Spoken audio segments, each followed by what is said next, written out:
On dit souvent qu'on enseigne pour s'enseigner à soi-même d'abord. En tout cas, dans ma réalité, j'observe que cet adage s'applique bien. Parce que je suis coach en communication, mais croyez-moi, j'ai eu et j'ai encore à me coacher régulièrement. Longtemps, j'ai été timide. Je faisais de la radio, j'étais animateur radio.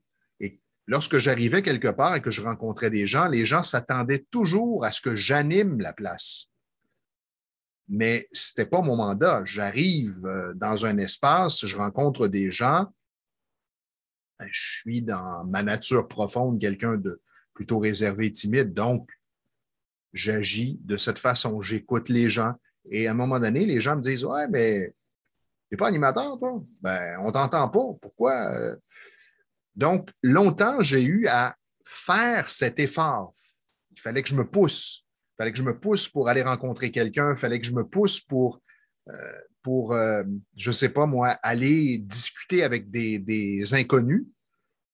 Et je ne sais pas, je ressentais cette espèce de retenue, de gêne, d'inconfort. Bon, j'ai beaucoup travaillé sur moi, donc j'ai beaucoup évolué au fil des années. Ce qui fait qu'aujourd'hui, je suis plus à l'aise à simplement dire bonjour à quelqu'un, à envoyer un sourire, des fois à juste faire une observation, partager une observation alors que je marche avec mon chien sur la rue. Et je me sens tellement bien. C'est ce que je dis souvent à mes clients. Communiquer est aussi important que dormir et se nourrir. Je me suis privé, pas de nourriture, mais de communiquer pendant des années, de communiquer dans la vie de tous les jours, pas professionnellement. Parce que moi, il y avait une distinction, une différence entre animer, donc communiquer au micro, et communiquer dans la vie. Puis au micro, c'est un travail, je sais ce que j'ai à faire, je me prépare, je communique avec les gens. Tandis que dans la vie, j'ai à donner mon opinion, je suis sur le même palier que tout le monde. Donc, j'ai pas d'opportunité. À la radio, c'est l'espace qu'on me donne. J'ai un micro, j'ai un travail. Les gens qui m'écoutent ou qui écoutent la station s'attendent à être animés. Mais dans la vie de tous les jours, c'est pas du tout la même chose.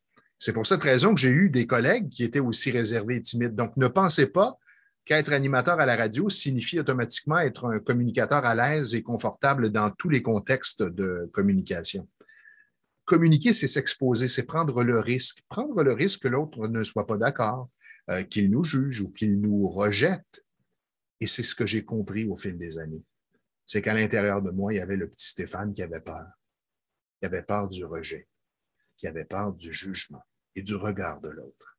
Et comme ce petit Stéphane a été entendu et rassuré, ben maintenant, je me sens beaucoup plus à l'aise à communiquer, peu importe le contexte, peu importe avec qui.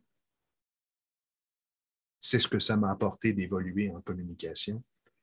Et aujourd'hui, j'ai le goût de transmettre à mes clients tout ce bagage.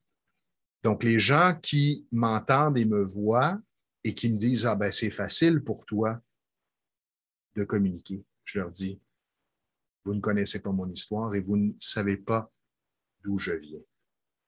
J'ai eu, moi aussi, à le travailler et à le développer. Alors, gardez espoir.